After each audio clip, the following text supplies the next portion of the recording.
जय हिंद। आज हम लोग प्लास्टिक मनी के बारे में समझते हैं, जिसमें एटीएम आता है। एटीएम को बेसिकली क्रेडिट कार्ड और डेबिट कार्ड में डिवाइड करते हैं। इनमें क्या अंतर होता है, और एटीएम पे देखते होंगे वीज़ा, मास्टर कार्ड या रुपए लिखा होता है। इनमें से कौन सा बेटर होता है, और भारत सरकार ने और आरबीआई ने किस नियम के तहत मास्टर कार्ड को नए कार्ड इशू करने पर बैन लगा दिया है। देखिए, एटीएम जो होता है, इसका पूरा नाम होता है ऑटोमेटेड टेलर मशीन। इसकी खोज 1967 में इंग्लैंड में की गई थी, लेकिन खोजकर्ता का नाम था जॉन सेफर्ड बोरेन। इनका जन्म 1925 में भारत के मेघालय राज्य के शिलोंग में इनका जन्म हुआ था। तो इनके खोजकर्ता अगर इनका देखेंगे तो ये भारतीय थे। आज एटीएम का बहुत ज्यादा यूज हो गया। अब इस एटीएम कार्ड में दो टाइप के बेसिकली कार्ड देखने को मिलता है। Debit card.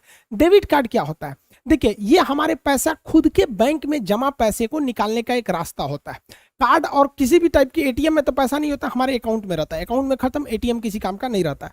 पहले जमाने में क्या था कि पैसा निकालने के लिए आपको बैंक में जाना पड़ता था। वहां विड्रॉल फॉर्म कर बना भर के दीजिए तो बैंक देगा, या फिर आप चेक साइन करके दीजिए किसी भी बैंक में तो आपको पैसा दे देता था। इस सिस्टम की एक अच्छाई थी कि ये सिक्योर रहता था, हैक वगैरह नहीं होता था। लेकिन इसकी सबसे बड़ी खराबी थी, ये तभी काम करेगा जब बैंक खुला रहता था, और इसमें प्रोसीड करने में काफी लंबा टाइम लगता था। चेक से तो काफी लंबा टाइम हो जाता था, और संडे के दिन ऑफिशियली बैंक बंद रहते हैं, छुट्टियों के दिन, त्योहार के दिन, रात के टाइम पे तो आप इसे 24 घंटे नहीं बैंक पैसा निकाल सकते थे। तो इसी के लिए एटीएम काम आया। एटीएम के लिए क्या है कि आपको बैंक में नहीं जाना पड़ेगा। अब एक बैंक को सेटअप करने में काफी खर्च आते हैं, उसकी बिल्डिंग्स, उसका पावर बैकअप, उसके स्टाफ, मैनेजमेंट, काफी खर्च आता है। जबकि एटीएम बैठाने में कुछ नहीं जाता है। एक ब्रांच जितने में बैठ जाता है उतने में 50 एटीएम लग जाएगा, और पैसा सेम निकलेगा जितना बैंक देगा वहां पे। तो इससे एक काफी अच्छा सिस्टम काम करने लगा यहाँ पर। इस बैंक जो हमें एटीएम कार्ड देती है उस पर डेबिट कार्ड लिखती है। तो डेबिट कार्ड हमारे पैसे निकालने का एक बहुत सुपर फास्ट माध्यम हो गया। ये दिन रात पैसे निकाल सकते हैं इससे,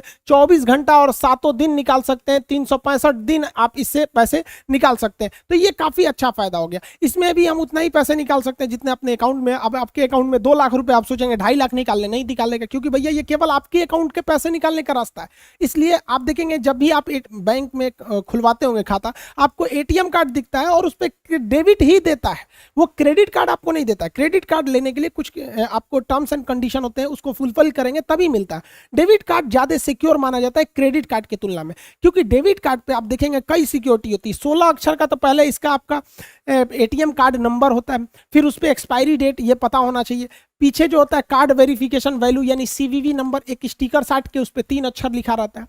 ये सिक्योरिटी लेवल जो होते हैं उतने मजबूत नहीं होते, क्योंकि अगर आपका एटीएम कार्ड सड़क पे गिर गया तो जो माए मिलेगा उसको ये तीनों सिक्योरिटी तो पता ही चल गया, ATM number, expiry date, CVV number. लेकिन जब वो पैसा निकालने जाएगा तो उसको पिन की जरूरत होगी, जो आपको मेमोराइज करके रखना पड़ता है, याद करके। तो आप ही को पता है, तो पिन जब तक नहीं डालेंगे पैसा नहीं निकलेगा। लोग पैसा निकालने के बाद ना इंडिया में क्या करते हैं लोग ना, वो कैंसिल बटन में पैसा निकाल लेंगे, देखेंगे कोई नहीं देख रहा ना, खट खट खट खट खट खट खट कैंसिल बटन में दाबेंगे 20 बार संतुष्टि के लिए। आप कोई नहीं निकाल सकता। भाई वो एटीएम मशीन केवल एक ही बार काम करती है। एक पासवर्ड डाले तो आप ही का एटीएम क्यों ना हो, वो दोबारा आप फिर पैसे निकालेंगे तो पासवर्ड मांगेगा ही मांगेगा। तो इसके लिए कोई डरने की बात नहीं होती है। अब देखिए, मान के चलिए वो इंसान आपका एटीएम मिल गया, उसको एटीएम में जाके कहता है कि भैया वो पिन को सोचता है चेंज कर दे, मतलब फॉरगेट पिन करके वो चेंज करना चाहेगा। तो फिर उसके लिए भी रास्ता है कि जो आप अपने बैंक में मोबाइल नंबर दिए होंगे उसी मोबाइल पर 1 टाइम पासवर्ड यानी ओटीपी आएगा। वो 10 मिनट में एक्सपायर हो जाता है, ओटीपी सिंगल टाइम के लिए होता है। तो इसमें काफी सिक्योरिटी होती है, विदाउट आपके परमिशन इसे नहीं ले सकता है। लेकिन क्रेडिट कार्ड में सिक्योरिटी थोड़ी सी मतलब कॉम्प्रोमाइज हो जाती है। अब हम क्रेडिट कार्ड को समझते हैं। क्रेडिट कार्ड क्या चीज है? पहले के जमाने में हमें लोन लेने के लिए अपने रिश्तेदार या फिर ऊंचे दाम पर जो ब्याज पे देते हैं लोग, महीने का 5% 10%, वहां से लेना होता है, जबकि बैंक काफी सस्ता लोन देती है। अब आपने गांव में लीजिएगा 5% वो हर महीने ले लेगा, साल भर में 12-50-60% ले लेगा। और जैसे बैंक में जाइएगा तो 10 से 12% वो साल भर का लेती है। तो बैंक का लोन काफी सस्ता होता है, लेकिन लेने में बहुत झमेला होता है, 15 से 20 दिन लग जाएगा। अब आपको 50,000 रुपए की जरूरत है, 1 हफ्ते में आपको जरूरत है, तो आपको 1 हफ्ते बैंक में मैनेजर का चक्कर काटने में लग जाएगा। फिर वो कहेगा मोर्गेज दो, इसके बदले में कुछ सिक्योरिटी रखो, गहना रखो, या फिर मान के चले जमीन, गाड़ी, या सब बड़ी सब ताम झाम होता है। 15-20 दिन लगा देता है, और उसके बाद से घूस घास लेना पड़ता है। तो इसी सबको सुलझाने के लिए एक ऐसा फास्ट फॉर्मूला निकाला गया कि हचाक से आपको क्या मिल जाए, लोन मिल जाए, कर्जा। तो हचाक से लोन देने वाले कार्ड को कहते हैं क्रेडिट कार्ड। इसमें आपका पैसा नहीं है, याद रखिएगा, ये पैसा लौटाना पड़ेगा। तो जो बैंक से जाके मांगते थे ना, अब वो आपको क्रेडिट कार्ड में मिल जाएगा। तो ये क्रेडिट कार्ड सबको नहीं मिलता है। जिस ग्राहकों पर बैंक को बिलीव होता है कि ये मेरा पैसा लौटा देगा, तो उसको वो क्रेडिट कार्ड देती है। अब उस क्रेडिट कार्ड से वो जब चाहे रात दिन 24 घंटा जब चाहे वो लोन निकाल सकता है वहां पर। लेकिन इसमें भी लोन की लिमिट होती है। शुरुआत में कम लिमिट दिया जाता है 25,000 का, धीरे धीरे उसको 50,000, 1 लाख, 2 लाख ऐसे करते करते 3 लाख तक के आपको लिमिट को क्रेडिट कार्ड में दे दिया जाता है। तो आप बिना बैंक में गए, बिना अपने रिश्तेदार से मांगे, बिना किसी को ब्याज दिए हुए आप घचाक से पैसा निकाल सकते हैं क्रेडिट कार्ड की मदद से। और 30 से 40 दिन तक आपको इस पर एक भी रुपए ब्याज नहीं देने पड़ते हैं। अब ये डिपेंड करता है अलग अलग बैंकों के रूल पर कि वो 30 दिन दे रही है, 40 दिन, पैसे के अमाउंट पर भी डिपेंड करता है, ज्यादा पैसा है या कम पैसा है। मतलब ओवरऑल 30 से 40 दिन रहता है। कितना अच्छा है। मान के चलिए हमें 50,000 की इमरजेंसी में जरूरत पड़ी, बैंक से लोन लेने जाएंगे, इसका ब्याज लेगा हमको। अपने रिश्तेदार से मांगेंगे तो एहसान थोप देगा हमको। साहूकार से मांगेंगे तो 5% का ब्याज मांग देगा। उससे अच्छा अगर मेरे पास क्रेडिट कार्ड है, धड़ाक से निकाल, मान के चलिए किसी को हॉस्पिटल में दिखाना था, 50,000 की जरूरत थी हमको इमरजेंसी इलाज के लिए, डॉक्टर साहब को उसी क्रेडिट कार्ड से बिल पेमेंट कर देंगे, 40 दिन बाद हम बैंक को दे देंगे, बैंक भी हमसे ब्याज नहीं लेगी। तो ये काफी अच्छा होता है क्रेडिट कार्ड। अब क्रेडिट कार्ड की भी कुछ अच्छाई और कुछ खराबी होती है। ये आपको जानबूझ के दिया जाता है आपकी आदत बिगाड़ने के लिए। अब इसकी कुछ अच्छाइयां समझते हैं। देखिए, क्रेडिट कार्ड में हमें कैशबैक अक्सर मिल जाते हैं, ऑफर कि आप 100 रुपये का सामान खरीदिए, 10 रुपये कैशबैक मिल जाएंगे। तो डेबिट कार्ड की तुलना में क्रेडिट कार्ड पर ज्यादा ऑफर मिलते हैं। इसके साथ ही इस पे कुछ रिवार्ड्स पॉइंट्स मिलते हैं। और अक्सर ऐसे ऑफर आता है कि अगर आपको क्रेडिट कार्ड के 100 पॉइंट्स हैं तो आप ये सामान खरीद के ले जा सकते हैं। तो पैसे नहीं, उसे पॉइंट्स चाहिए। अब ये पॉइंट कैसे आते हैं? तो पॉइंट्स को अर्न किया जाता है। जैसे आप जब भी क्रेडिट कार्ड से कुछ शॉपिंग कीजिएगा तो आपको 2-4 पॉइंट्स मिल जाएंगे। कभी जहाज का टिकट बुक करिएगा 10 पॉइंट मिल जाएंगे। तो ऐसे ऐसे पॉइंट कलेक्ट करके अगर आपके पास 100 पॉइंट हो गए तो आपको तो 100 पॉइंट खरीदने के लिए पैसे नहीं ना देने पड़े। आप किसी और चीज को खरीदे थे, वो आपको ये ऑफर दिया था। अब जब ये कलेक्ट हो गया तो इसका यूज करके आप कोई और चीज भी ले सकते हैं। इसके साथ आपको कभी कुछ बोनस कूपन मिल जाता है। साथ ही कभी फ्लाइट टिकट या फिर कोई भी बुकिंग कीजिएगा क्रेडिट कार्ड से तो ज़्यादा सस्ता होता है, डेबिट कार्ड से थोड़ा महंगा होता है। और फ्लिपकार्ट और अमेजोन पे भी देखिए कभी ऑफर आता है कि क्रेडिट कार्ड पे लीजिएगा तो 5,000 और छूट मिल जाएगा, डेबिट कार्ड पे छूट नहीं मिलता है। साथ ही कुछ ऐसे भी चीज़ें होती हैं जो जिसका पेमेंट केवल आप क्रेडिट कार्ड से ही कर सकते हैं, वो डेबिट कार्ड से पैसे ही नहीं लेते हैं। हालांकि ऐसी चीज़ें काफ़ी कम होती हैं लेकिन वहाँ रिस्ट्रिक्टेड होती हैं। तो यहाँ तो क्रेडिट कार्ड का फायदा है। लेकिन मेन काम क्या होता है, क्रेडिट कार्ड आपको बिगाड़ने के लिए दिया गया रहता है। बैंक को इनकम आप ही से होता है। आप जितना लोन लीजिएगा, ब्याज दीजिएगा, बैंक को पैसा हो जाएगा। वो क्रेडिट कार्ड के थ्रू आपको कैसे करते हैं, देखिए इसके कुछ घाटा समझिए। आपको क्रेडिट कार्ड में पैसा आपका नहीं है, इसलिए गलती से भी इससे आप कैश मत निकालिएगा, क्योंकि कैश निकालने पर पेनाल्टी फीस काफी ज्यादा लगती है। हाँ, इससे आप शॉपिंग कीजिए, बिलिंग कीजिए। कैश निकालने से बेटर है उसी इंसान से पूछिए कि भैया तुमको कितना चाहिए, 2,000 लाओ, हम क्रेडिट कार्ड से पेमेंट कर देते हैं। कैश निकाल के 2,000 मत दीजिए, वरना कैश विड्रॉल पेनाल्टी चार्ज लगता है, पहला। दूसरी खराबी, अगर आपने इससे 30 या 40 दिन वाला लिमिट क्रॉस कर दिया तो क्रॉस करने के बाद बड़ा हैवी इंटरेस्ट जोड़ता है सब इस पे। तीसरा खराबी, ये सिक्योर उतना नहीं होता है। जैसे आप मान लीजिए शॉपिंग करने गए, 20,000 का सामान खरीदे, तो आपको वो बिलिंग दिखा देगा 20,000 का, तो आप देख लीजिए हाँ 20,000 है ना। अब इसमें आप स्वाइप कीजिए कार्ड को, और स्वाइप करने के बाद वो पैसा नहीं कटेगा, आपको इसमें पिन डालना पड़ेगा। पिन डाल के आप कार्ड निकाल लीजिए, आपका 20,000 कट गया। लेकिन पिन डालने की जरूरत केवल डेबिट कार्ड में है। क्रेडिट कार्ड में पिन की भी जरूरत नहीं पड़ता है, खाली घचाक से सरकाइए, वो बिल काट लेता है। तो अगर आपका क्रेडिट कार्ड गिर गया कहीं तो कोई भी पाएगा तो सीधे जाएगा, कुछ शॉपिंग करके खचाक खचाक निकाल लेगा। तो आपका अगर क्रेडिट कार्ड गायब हो जाता है तो इसको बहुत कंसर्न की बात है, इसलिए क्रेडिट कार्ड को तुरंत बंद करना चाहिए। डेबिट कार्ड गायब भी हो गया तो पिन नहीं पता है तो वो किसी काम का नहीं है। इसलिए आप देखिएगा डेबिट कार्ड की तुलना में क्रेडिट कार्ड को बंद करना या ब्लॉक करना काफी आसान होता है। इसके साथ ही आपके खर्च को बढ़ा देता है। जैसे मेरे डेबिट कार्ड में अगर 10,000 रुपये है तो हम चाह के भी 11,000 का सामान नहीं खरीद पाएंगे। शॉपिंग करने गए तो मन मार लेंगे यार 10,000 रुपये है, चलो 9,000 का खरीदते हैं, 1,000 इमरजेंसी के लिए रखते हैं। लेकिन अगर क्रेडिट कार्ड रहेगा तो कहेगा ससुरा हमारा तो लिमिट है, मैं 50,000, 60,000, 1 लाख तक का तो बैंक दे देगा। तो जहां 10,000 का खरीदना चाहिए वहां अक्सर आदमी 12,000 का खरीद लेता है। तो क्रेडिट कार्ड वालों को देखिएगा, इसका प्रचलन छोटे मिडिल शहर या गांव में नहीं है, लेकिन दिल्ली मुंबई जैसे शहरों में देखिएगा क्रेडिट कार्ड वाले हमेशा, उनकी महीने की तारीख सैलरी मिलेगी 1 तारीख को वो 10 तारीख तक सैलरी खत्म कर देंगे, उसके बाद वो क्रेडिट कार्ड पे घूमने लगेंगे, खर्चा करते। तो इसे आपके खर्च को बढ़ा देता है। और आजकल का मॉडर्न कल्चर में ना लड़का लड़की के मैटर का फायदा बैंक भी उठा रहा है। नया नया जिसका जॉब हो रहा है या नए यंगस्टर को क्रेडिट कार्ड दे दो, अब वो क्रेडिट कार्ड में जाएगा, उसको गिफ्ट देगा। अब गिफ्ट पहले क्या था, पापा पैसा नहीं भेजे हैं, बैंक में नहीं है, क्या करें। अभी देखता है ससुरा बर्थडे आ गया है, क्रेडिट कार्ड है ये है, घचाक से लगाओ, 40 दिन बाद पापा अगले महीना का पैसा भेजेंगे, उसी में एडजस्ट कर देंगे, ले जाओ, उसको गिफ्ट दे दो, उसको पार्टी साटी दे दो। ये खर्च बढ़ा देता है। मान के चलिए आप ले गए, उसको सोचे कि 500 रुपया का गिफ्ट दे देंगे, पता चला उस ससुरी ठोड़ रंग के चला, एकदम लाल भभकौआ ठोड़। आप तो कहें कि वाह, अब इसको हम 3000 का गिफ्ट दे देंगे। लो, अब उस जानबूझ के ठोड़ रंगी है, उसको क्या जा रहा है, यहाँ पे ठोड़ रंग ली है वो। अब बताइए, अगर आपके पास डेबिट कार्ड रहेगा और डेबिट कार्ड में मान के चलिए आपका 500 रुपये है, तो आप इसको 3000 का गिफ्ट कैसे दीजिएगा। तो पापा को फोन कीजिएगा, बैंक में पैसा लगा दीजिए, तो पापा 3 दिन बाद लगाएंगे, तब लेकर ठोड़ पे का ठोड़ रंगना चू जाएगा। यहाँ पर समझ में आ गया कि नहीं आ गया। इसमें काम आएगा क्रेडिट कार्ड। देखेंगे ओ ससुरा ठोड़ रंगले है, धड़ाक से क्रेडिट कार्ड से लाओ, तुमको हम शॉपिंग करके देते हैं 3000 रुपया का।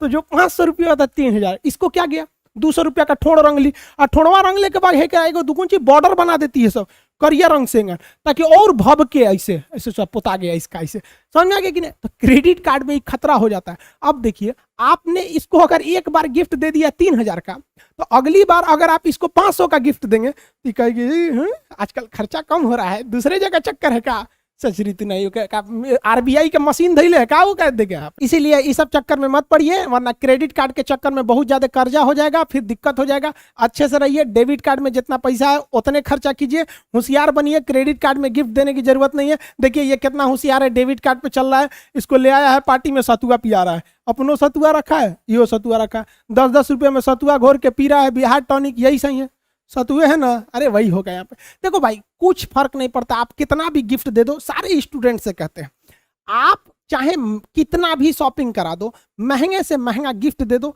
आप टेडी बियर दे दो, जितना मर्जी महंगा से महंगा टेडी बियर दो, वो इससे नहीं खेलेगी। जब भी खेलेगी तो वो आपके करियर के साथ खेलेगी और जिंदगी बर्बाद करेगी। इसलिए बेटर है कि अपने लाइफ पर ध्यान दीजिए, अपना करियर बनाइए, इस सब चीजों पे ज्यादा ध्यान नहीं दे। आजकल तो ससुराई फैशन हो गया है, टेडी बियर का फैशन, डेयरी मिल्क का फैशन। ज्यादातर जिसके पास टेडी बियर रहता है ना, देखिएगा वो टेडी बियर ज्यादा चांसेज है कि वो खुद नहीं खरीदा होगा, ओकरा कोनो और गिफ्ट दिया होगा। तो जितना सबके पास टेडी बियर रहता है, देखिएगा कोनो ना कोनो को गिफ्ट देले है।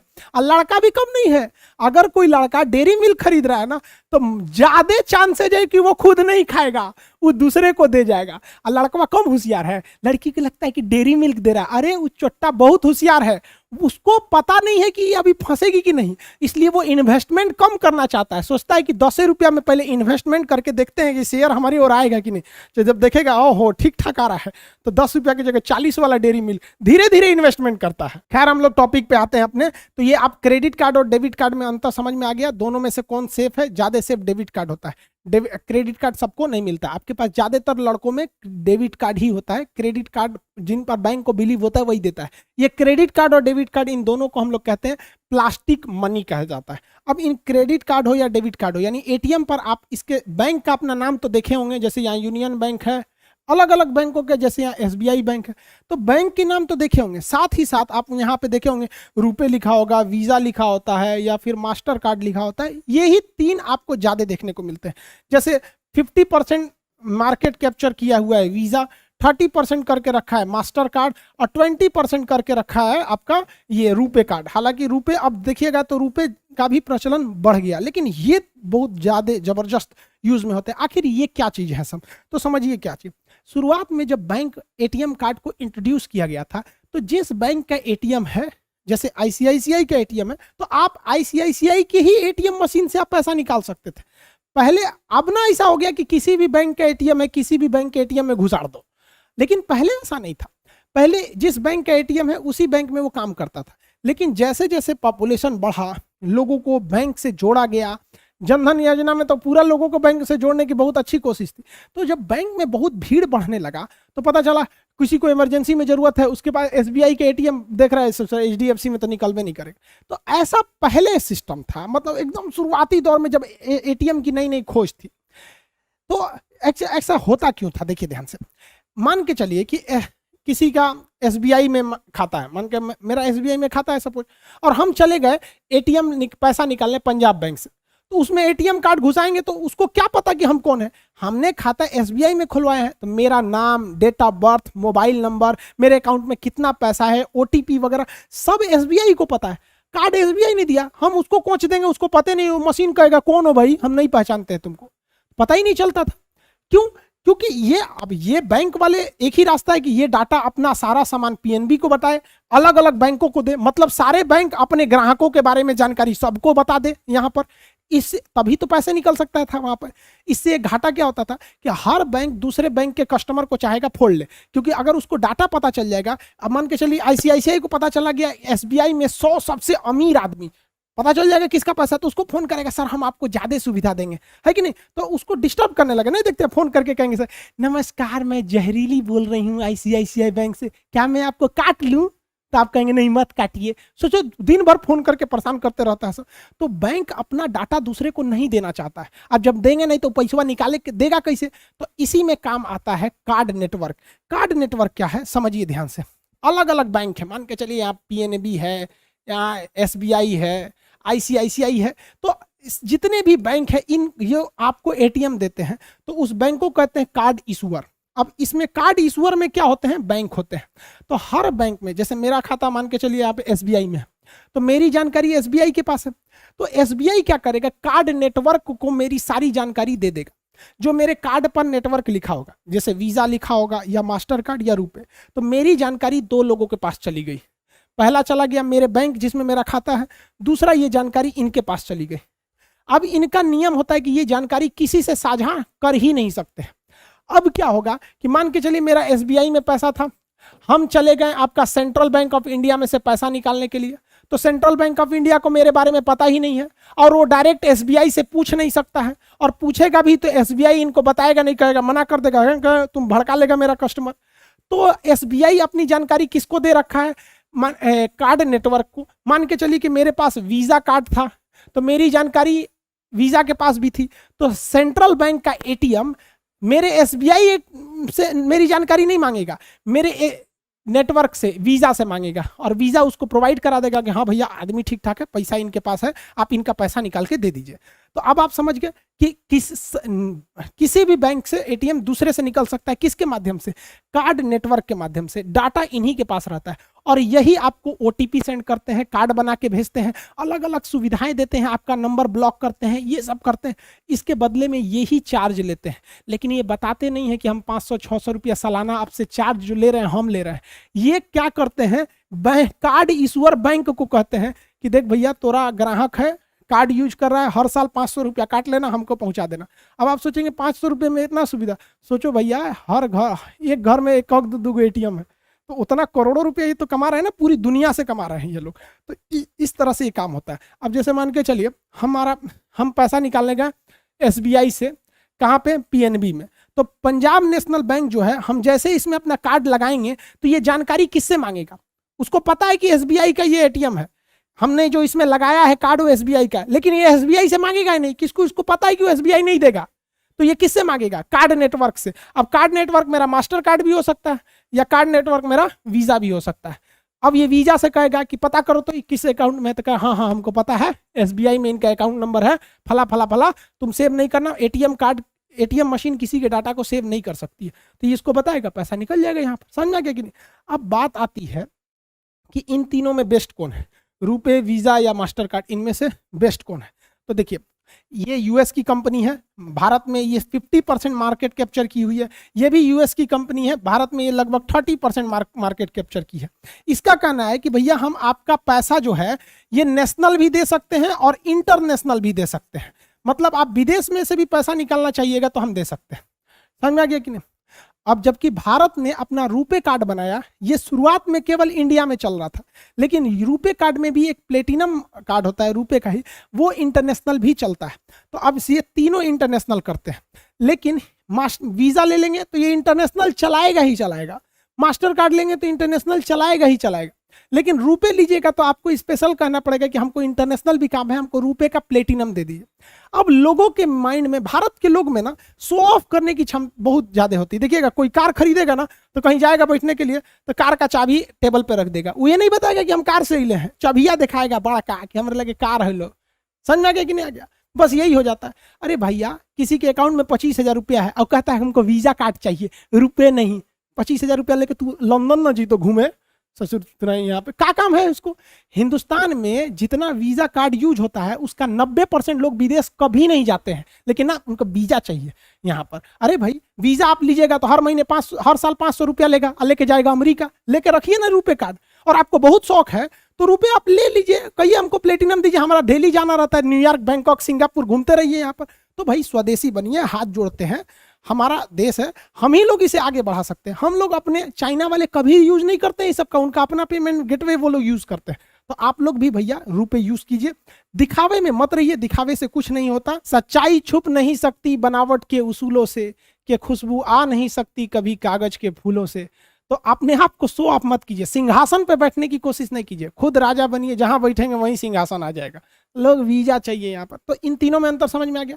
अब समझिए ये विदेशी कंपनी थी सब। अब इन विदेशी कंपनियों में एक खराबी क्या थी कि ये आपका डाटा तो ले लेते थे, चाहे वो वीजा हो या मास्टर कार्ड हो या फिर कोई भी, आपका डाटा ले लेते थे। अब ये डाटा सेव कैसे करेंगे? जैसे हम लोग को कोई जानकारी सेव करना है, मेरा नाम, मोबाइल नंबर सेव करना है तो आप अपने मोबाइल में सेव कर लेते हैं, मेरा फोटो सेव करना है तो खींच के गैलरी में सेव कर लेते हैं। लेकिन बहुत ज्यादा चीज सेव करना है तो आप पेन ड्राइव में करते हैं, उससे भी बड़ा हो गया तो हार्ड ड्राइव में सेव करते हैं। और बहुत ज्यादा पूरी दुनिया का डाटा रखना है तो ऐसा बहुत ज्यादा हार्ड ड्राइव को सेव करने के लिए डाटा हाउस बनाना पड़ता है, बहुत बड़ा, पूरी बिल्डिंग होती है ससुरा इतना बड़ा बड़ा, जिसमें ये हार्ड ड्राइव होता है, इसी में सबका डाटा होता है। अब मास्टर कार्ड क्या था, उसका ये डाटा वाला जो सेंटर था इस ससुरा इंडिया में था ही नहीं। अब भारत सरकार ने 6 अप्रैल 2019 को ही कह दिया था कि अब हम उसी कार्ड नेटवर्क, चाहे वो वीजा हो, रुपए तो इंडिया का ही है, या मास्टर कार्ड ही हो या कोई भी कार्ड हो, उसे भारत का डाटा भारत में ही रखना होगा, उसे डाटा सेंटर भारत बनाना होगा, विदेश नहीं ले जा सकते उस डाटा को। आप कहेंगे चला भी गया तो क्या होगा? हो जाएगा भाई। अब अगर डाटा वो अमेरिका में लेके चला गया तो अमेरिका की कंपनी को पता है कि फलनिया के अकाउंट में 2 लाख है और किसी के अकाउंट में 2 करोड़ है, वो कंपनी क्या करेगी? अमेरिका को बेच देगी। तो अमेरिका के प्रचार वाले क्या करेंगे? उस व्यक्ति को गूगल या व्हाट्सएप या फेसबुक या यूट्यूब के थ्रू 2 लाख वाले को कम सस्ता कार का प्रचार दिखाएंगे, हाई कार ले लीजिए, हाउ कार ले लीजिए, उसको पता है कि सस्ता वाला आदमी। और जिसके पास 2 करोड़ है उसको दिखाएगा ये ले लीजिए, ऑडी लीजिए, BMW लीजिए, मर्सिडीज लीजिए। तो इससे फायदा उसको हो जाएगा। सारा खेल डाटा का चल रहा है। आप गूगल पे एक बार सर्च कर लीजिएगा ना कि हमको लकड़ी का अलमारी, आप देखिएगा 3-4 दिन तक आपको लकड़ी की अलमारी का प्रचार कबो कबो बीच बीच में से चल आता है। किस चीज का खेल हो रहा है? डाटा का। तो सरकार ने कहा कि हमारे डाटा का यूज हमरे यहाँ करना चाहिए ताकि हमारी कंपनियां अपना कस्टमर को चुन सके। अब पता चला कि आप कोनो आदमी को 20,000 रुपया है, उसको कहिए कि देखो लंबोर्गिनी ऐसा है, क्या करेगा लंबोर्गिनी लेके? तो भारत सरकार ने कहा 6 महीने में आपको डाटा लोकलाइजेशन इंडिया में करना होगा। लेकिन सोच रहा कोरोना कूद गया, फर्स्ट वेव, सेकेंड वेव, सबके बाद सरकार ने कहा कि 22 जुलाई 2021 आज के दिन तक हो जाना चाहिए। इस डेट तक में भी मास्टर कार्ड ने नहीं किया। तो आरबीआई ने कह दिया कि मास्टर कार्ड अब नए कार्ड को इशू नहीं कर सकता है, जितना इशू कर लिया है उसमें कोई दिक्कत नहीं आएगी। मास्टर कार्ड ने भी कहा कि ठीक है भैया हम कर लेंगे। तब तक तो आरबीआई ने कहा कि ठीक है जहिया कर लेना, भारत में ऐसा डाटा बिल्डिंग बना लेना, खूब ज्यादा हार्ड ड्राइव खरीदना, सबको आपस में लिंक करके उसमें खूब अच्छा एसी चला के रख देना, तो हम तुम्हें परमिशन दे देंगे। समझ में आ गया? तो आप ये कार्ड वगैरह समझ गए। इसके अलावे भी आप देखेंगे तो बैंकिंग में काफी टर्म्स होते हैं, जैसे चेक भरने का तरीके में कैसे चेक होते हैं, barrier check, cross check, account page check, order check. ये इकोनॉमिक्स के सवाल में सीजीएल या एसएससी में एक क्वेश्चन इससे पूछ देता है। साथ ही पैसे ट्रांसफर में देखेंगे आजकल यूपीआई बहुत चल रहा है। बैंक में जाएंगे पूछेगा एनईएफटी करना है, आरटीजीएस करना है कि आईएमपीएस करना है, इसमें क्या अंतर होता है। बैंक अकाउंट में भी टाइप देखिएगा तो सेविंग हो सकता है, करेंट हो सकता है, रिकरिंग अकाउंट जिसे आरडी कहते हैं, फिक्स डिपॉजिट जिसे एफडी कहते हैं, डीमेट अकाउंट जिसमें शेयर मार्केट खुलता है, एनआरआई जो बाहर में काम करते हैं उनके लिए अकाउंट। तो अलग अलग अकाउंट में क्या डिफरेंस होते हैं। साथ ही आप देखेंगे तो लॉन्ग टर्म के लिए, जैसे बुढ़ापा में मान के चलिए पतो भगा दी तो कहाँ से खाइएगा, या इस सब चीज के लिए। एक होता है प्रोविडेंट फंड, भविष्य के लिए रखा हुआ पैसा, तो प्रोविडेंट फंड के बारे में भी क्वेश्चन पूछता है। अब इतना बड़ा वर्ड तो बोलिएगा नहीं, प्रोविडेंट फंड बुढ़ौती में पतो भगा देगी तो हम इसी से खा के जिएंगे, तो ऐसा नहीं ना बोलेंगे। तो प्रोविडेंट फंड को शॉर्टकट में क्या कहते हैं, पीएफ कहते हैं। अब इस ससुरा पीएफ जो होता है, प्रोविडेंट फंड कई टाइप का होता है, एम्प्लॉय प्रोविडेंट फंड ईपीएफ कहते हैं, पब्लिक प्रोविडेंट फंड पीपीएफ कहते हैं। हालांकि आपको यही दो ठो मिला होगा, पीपीएफ और ईपीएफ सुने होंगे, इसमें काफी विवाद भी हुआ था कुछ दिन पहले। हालांकि दो ठो और होता है, जीपीएफ और वीपीएफ, इस सब के बारे में भी आपको समझा देंगे कभी। फिर आप अगर ये पीएफ समझेंगे तो फिर आपको स्टॉक समझना पड़ेगा, म्यूचुअल फंड समझना पड़ेगा, इस सबको किसी ऑन वीडियो में समझा देंगे। आज आपको प्लास्टिक मनी यानी ATM, debit card, credit card, इस सब के बारे में समझ में आ गया होगा। मिलेंगे नेक्स्ट क्लास में। जय हिंद।